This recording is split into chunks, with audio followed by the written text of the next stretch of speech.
नमस्कार, आप सुन रहे हैं रेडियो वर्षा टाइम्स में आपका स्वागत है। गोपालगंज में दुर्गा पूजा के लिए प्रशासन सतर्क, सुरक्षा व ट्रैफिक व्यवस्थाओं की समीक्षा। शहर के अंबेडकर भवन में आयोजित हुआ मुख्यमंत्री महिला रोजगार योजना कार्यक्रम। पल्स पोलियो अभियान को सफल बनाने हेतु पर्यवेक्षकों को दिया गया प्रशिक्षण। विधानसभा चुनाव को लेकर बैकुंठ में राजद बीएलए का प्रशिक्षण शिविर। अंचलाधिकारी ने जनता दरबार लगाकर 5 मामलों का किया निष्पादन, 2 की हुई सुनवाई। एक्साइज एक्ट में कार्रवाई, छोटेलाल प्रसाद को 6 वर्ष कैद और 1 लाख रुपए अर्थदंड। वर्षा टाइम्स के साथ मैं सोनिया खान और अब वर्षा टाइम्स विस्तार से। दुर्गा पूजा 2025 को शांतिपूर्ण और सुरक्षित माहौल में संपन्न कराने के लिए गोपालगंज प्रशासन पूरी तरह सक्रिय है। डीएम और पुलिस अधीक्षक ने अंबेडकर भवन में बैठकर जिले में विधि व्यवस्था और सुरक्षा व्यवस्था की समीक्षा की। बैठक में संवेदनशील स्थानों पर विशेष निगरानी रखने, शांति समिति के साथ समन्वय बनाए रखने और आवश्यक सुरक्षा इंतजाम सुनिश्चित करने के निर्देश दिए गए। प्रशासन ने आम लोगों से सहयोग और भीड़ भाड़ से बचने की अपील भी की। इसके साथ ही पुलिस अधीक्षक अवधेश दीक्षित ने दुर्गा पूजा के दौरान ट्रैफिक व्यवस्था को लेकर विशेष गाइडलाइन जारी की। गोपालगंज मुख्य शहर में 29 सितंबर से 3 अक्टूबर तक दोपहर 3 बजे से रात 3 बजे तक वाहनों का प्रवेश प्रतिबंधित रहेगा। इस दौरान हरखुआ से अस्पताल चौक, कौशल्या सिंह चौक से अंबेडकर चौक, बंजारी मोड़ से पोस्ट ऑफिस चौक, यादवपुर रोड से मौनिया चौक, हाजीपुर से ब्लॉक मोड़, दरगाह रोड से घोष मोड़ और चुड़कुटही मोड़ तक वाहनों का प्रवेश वर्जित रहेगा। थावे बाईपास से अरार चौक तक वाहनों का परिचालन जारी रहेगा। साथ ही पार्किंग की व्यवस्था ओवरब्रिज के नीचे की गई है। डाकघर मोड़ और मौनिया चौक पर 2 वे मार्ग की सुविधा उपलब्ध रहेगी। शाम 6 बजे से रात 12 बजे तक भारी भीड़ की संभावना को देखते हुए प्रशासन ने विशेष सतर्कता बरतने का निर्देश दिया है। बुजुर्ग और बीमार लोग अनावश्यक भीड़ भाड़ से बचें, इस पर ज्यादा जोर दिया गया है। गोपालगंज शहर के अंबेडकर भवन सभागार में शुक्रवार को मुख्यमंत्री महिला रोजगार योजना कार्यक्रम का आयोजन किया गया। इस कार्यक्रम का शुभारंभ प्रधानमंत्री नरेंद्र मोदी ने वीडियो कॉन्फ्रेंसिंग के माध्यम से किया, जिसमें मुख्यमंत्री नीतीश कुमार एवं उप मुख्यमंत्री सम्राट चौधरी भी शामिल रहे। इस अवसर पर प्रधानमंत्री ने बिहार की 75 लाख महिलाओं के बैंक खातों में 10-10 हजार रुपए की पहली किस्त भेजी। गोपालगंज जिले की 90,730 जीविका दीदियों को कुल 90 करोड़ 73 लाख रुपए की राशि हस्तांतरित की गई। अपने संबोधन में प्रधानमंत्री नरेंद्र मोदी ने जीविका दीदियों के कार्यों की सराहना करते हुए कहा कि आप बदलाव की वाहक रही हैं और हर अवसर पर अपनी क्षमताओं को साबित किया है। उन्होंने पिछली सरकारों पर निशाना साधते हुए कहा कि उस दौर में महिलाओं ने सबसे अधिक उपेक्षा और प्रताड़ना झेली थी। प्रधानमंत्री ने मुख्यमंत्री महिला रोजगार योजना को महिला सशक्तिकरण की दिशा में मील का पत्थर बताया। मुख्यमंत्री नीतीश कुमार ने कहा कि यह राशि महिलाओं को स्वरोजगार शुरू करने के लिए दी जा रही है। यदि उनका उद्यम सफल होता है तो आगे उन्हें 2 लाख रुपए तक की अतिरिक्त सहायता प्रदान की जाएगी। उन्होंने कहा कि पहली किस्त वितरण महिला सशक्तिकरण की दिशा में एक ऐतिहासिक कदम है। कार्यक्रम के मुख्य आयोजन स्थल अंबेडकर भवन में जिलाधिकारी पवन कुमार सिन्हा, उप विकास आयुक्त कुमार निशांत विवेक, पुलिस अधीक्षक अवधेश दीक्षित, एसडीएम राजेश्वरी पांडे समेत कई वरिष्ठ पदाधिकारी और बड़ी संख्या में जीविका दीदियां उपस्थित थीं। खास बात यह रही कि सभी अतिथियों ने दीदियों के बीच बैठकर पूरे कार्यक्रम का आनंद लिया। जिले में जिला मुख्यालय, प्रखंड मुख्यालय, स्कूल संघ, आम संगठन सहित 1800 से अधिक स्थानों पर कार्यक्रम आयोजित हुआ। इसमें 2 लाख से ज्यादा जीविका दीदियों और अन्य महिलाओं ने हिस्सा लिया। महिलाओं ने रंगोली बनाकर कार्यक्रम को उत्सवमय बना दिया।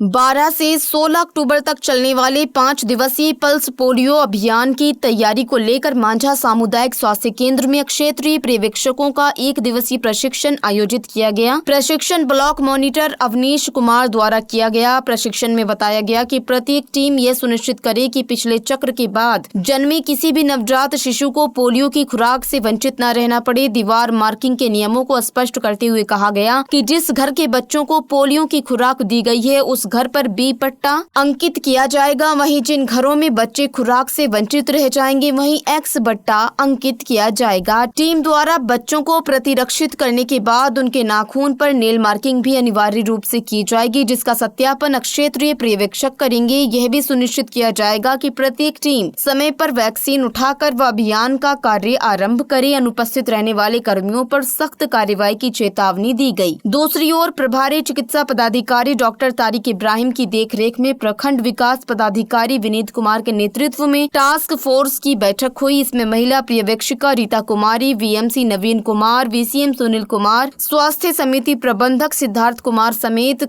कई अधिकारी उपस्थित रहे। बैठक में सर्वसम्मति से तय किया गया कि अभियान में किसी भी प्रकार की लापरवाही या राजनीतिक प्रचार सामग्री का प्रयोग सख्त वर्जित रहेगा और उल्लंघन पर कड़ी कार्रवाई की जाएगी। इस अवसर पर आशा फैसिलिटेटर माधुरी देवी, सीमा देवी, पर्यवेक्षक राजीव तिवारी, महानंद प्रसाद, राजेश मांझी, सुदेश प्रसाद, अर्जुन प्रसाद, अकाउंटेंट मुकेश ओझा सहित दर्जनों पर्यवेक्षक मौजूद थे।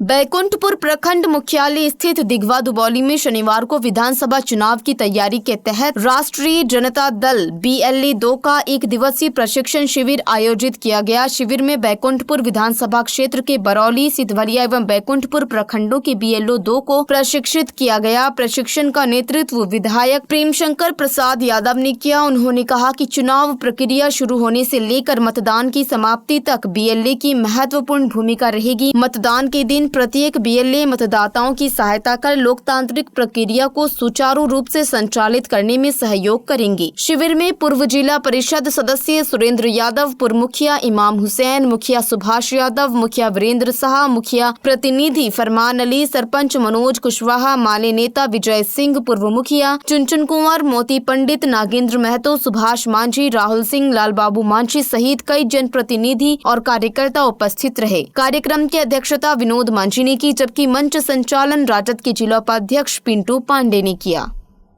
शनिवार को अंचलाधिकारी मुन्ना कुमार ने मांझागढ़ थाना परिसर में जनता दरबार का आयोजन किया। इस दौरान भूमि विवाद से जुड़ी कुल 7 आवेदन प्रस्तुत किए गए। जनता दरबार में संबंधित राजस्व कर्मचारियों की रिपोर्ट और दोनों पक्षों की उपस्थिति के आधार पर 5 मामलों का निष्पादन कर दिया गया। शेष 2 मामलों की सुनवाई की गई और जाँच के साथ साथ समन जारी करने की प्रक्रिया शुरू कर दी गई। अंचलकर्मी श्याम देव मांझी ने जानकारी दी कि जनता दरबार का उद्देश्य भूमि विवादों का त्वरित निपटारा करना है। इस मौके पर मांझागढ़ थाना ASI ओम प्रकाश प्रसाद सहित अन्य कर्मचारी भी मौजूद रहे। थावे थाना में दर्ज एक्साइज एक्ट के मामले में अभियुक्त छोटेलाल प्रसाद को गोपालगंज न्यायालय ने 6 वर्ष का कारावास और 1 लाख रुपए का अर्थदंड न चुकाने पर 6 माह की अतिरिक्त सजा सुनाई। ये सजा बिहार मद्य निषेध एवं उत्पाद अधिनियम 2016 के तहत दी गई। इस कार्रवाई में APP अवधेश मणि की अहम भूमिका रही। मांझागढ़ थाना क्षेत्र के गोविंदापुर गांव में एक युवक को ससुराल वालों ने नौकरी का झांसा देकर बुलाया और बेरहमी से पीटा। गंभीर हालत में पुलिस ने युवक को अस्पताल पहुंचाया, लेकिन इलाज के दौरान उसकी मौत हो गई। पुलिस घटना की गंभीरता से जांच में जुटी है। गोपालगंज पुलिस और STF की संयुक्त कार्रवाई में सिवान से कुख्यात इनामी अपराधी मनीष कुशवाहा को गिरफ्तार किया गया। मनीष कुशवाहा, जो विशंबरपुर थाना क्षेत्र के निरंजना गांव का रहने वाला है, पर यूपी और बिहार के कई थानों में आपराधिक मामले दर्ज हैं। पुलिस पूछताछ में कई बड़े खुलासे होने की संभावना जताई जा रही है।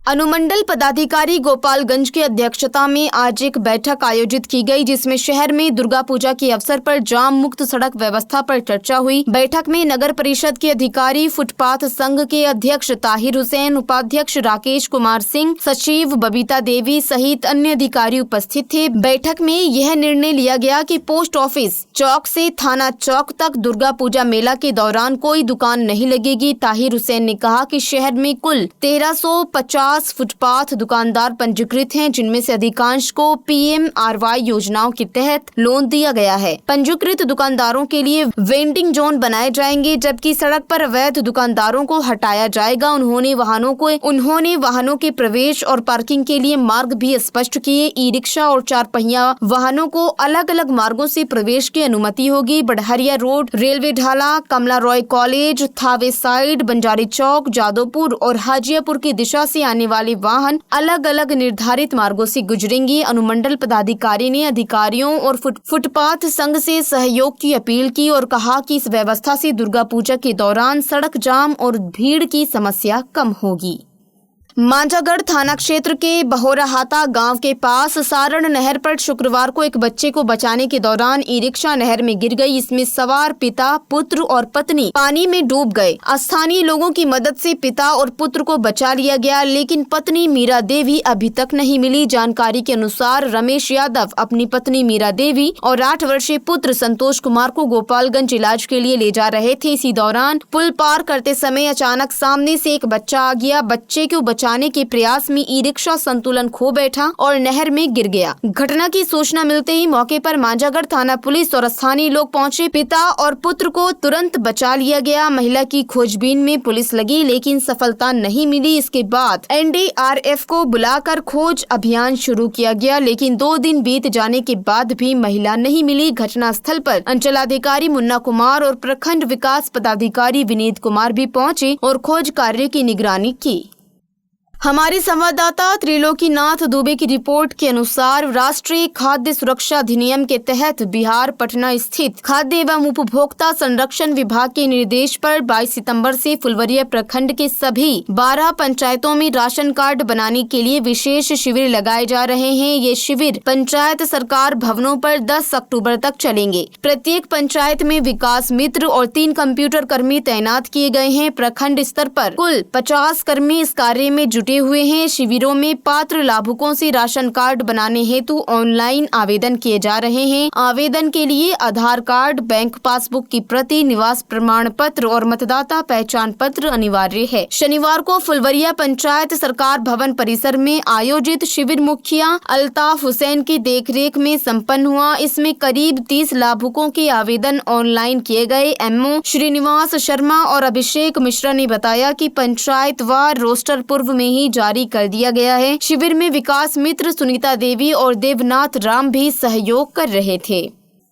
बैकुंठपुर प्रखंड के उसरी गांव स्थित राम जानकी मंदिर सह शिव मंदिर परिसर में आयोजित 10 दिवसीय श्री राम कथा महायज्ञ के 5वें दिन कथावाचिका जयंती शास्त्री ने भगवान श्री राम एवं माता जानकी के स्वयंवर प्रसंग का वर्णन किया। उन्होंने बताया कि जब जनकपुर में प्रभु श्री राम ने शिव धनुष भंग कर माता जानकी का स्वयंवर रचाया तो देवताओं ने आसमान से पुष्प वर्षा की। पूरे जनकपुर से लेकर अयोध्या तक उत्सव और उल्लास का वातावरण बन गया। अयोध्या की प्रजा माता जानकी और उनकी बहनों को देखकर प्रफुल्लित थी, जबकि जनकपुर वासी प्रभु श्री राम और उनके भाइयों के आगमन पर गौरवान्वित महसूस कर रहे थे। जयंती शास्त्री ने कहा कि स्वयंवर का ये दृश्य भूलोक से लेकर स्वर्गलोक तक कौतूहल का केंद्र था। स्वयंवर उपरांत जब श्री राम, लक्ष्मण, भरत, शत्रुघ्न के साथ उर्मिला, उर्वशी और कुष्मांडा को लेकर अयोध्या लौटे तो दीप जलाकर भव्य उत्सव मनाया गया और अप्सराएं उल्लास से झूम उठी। प्रवचन के दौरान पूर्व विधायक मिथिलेश तिवारी भी उपस्थित रहे। उन्होंने कथावाचिका जयंती शास्त्री को अंग वस्त्र देकर सम्मानित किया और आशीर्वाद प्राप्त किया। कार्यक्रम में श्री राम कथा आयोजन समिति के सदस्य सहित सैकड़ों की संख्या में महिला पुरुष श्रद्धालु मौजूद रहे। थावी दुर्गा मंदिर परिसर में शनिवार को माता भवानी को प्रसाद अर्पित करने के बाद श्रद्धालुओं के बीच हलवा, पूड़ी और सब्जी का प्रसाद वितरण किया गया। इस आयोजन का नेतृत्व नागेंद्र शर्मा ने किया। मंदिर परिसर में प्रसाद तैयार होने के बाद पुजारी मुकेश पांडे ने वैदिक मंत्रोच्चार के साथ मां भवानी को भोग अर्पित किया। इसके उपरांत दुर्गा मंदिर न्यास समिति के सदस्य ओम प्रकाश राय और अन्य सहयोगियों ने श्रद्धालुओं के बीच प्रसाद वितरित किया। प्रसाद ग्रहण करने के लिए मंदिर में भक्तों की लंबी कतारें लगी रहीं। लगभग 1000 श्रद्धालुओं ने हलवा पूड़ी का प्रसाद ग्रहण किया। प्रसाद वितरण के दौरान नागेंद्र शर्मा के साथ अभय प्रसाद, रोहित कुमार, अखिलेश सिंह सहित कई लोग सक्रिय रूप से मौजूद रहे। अंत में सुर्खियां एक बार फिर। गोपालगंज में दुर्गा पूजा के लिए प्रशासन सतर्क, सुरक्षा व ट्रैफिक व्यवस्थाओं की समीक्षा। शहर के अंबेडकर भवन में आयोजित हुआ मुख्यमंत्री महिला रोजगार योजना कार्यक्रम। पल्स पोलियो अभियान को सफल बनाने हेतु पर्यवेक्षकों को दिया गया प्रशिक्षण। विधानसभा चुनाव को लेकर बैकुंठ में राजद BLA का प्रशिक्षण शिविर। अंचलाधिकारी ने जनता दरबार लगाकर 5 मामलों का किया निष्पादन, 2 की हुई सुनवाई। एक्साइज एक्ट में कार्रवाई, छोटेलाल प्रसाद को 6 वर्ष की कैद और 1 लाख रुपए अर्थदंड। वर्षा टाइम्स का अंक अब यहीं समाप्त होता है।